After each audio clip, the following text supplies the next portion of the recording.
Welcome back to Durango Electro-Culture. This episode, Beast Mode.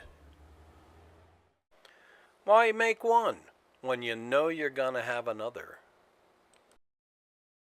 Hey, you're gonna have lunch, right? Well, you bake the bread, you might as well do yourself a treat. Because no one will do it for you but yourself.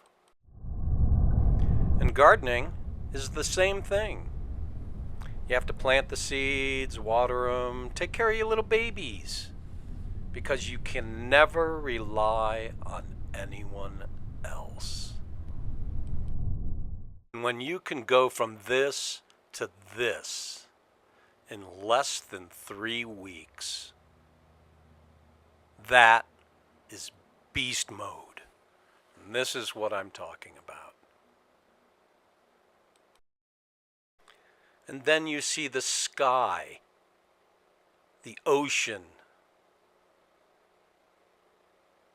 chestnut tree, all in beast mode.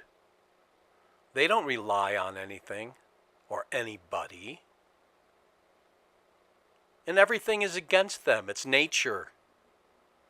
And this is what has happened to all of us.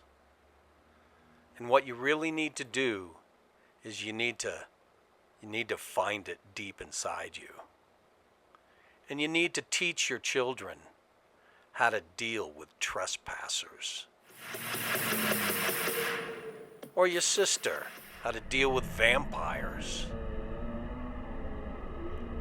And this is the way. Because no one will do it for you but yourself in beast mode. Thanks for watching. We'll see you next time.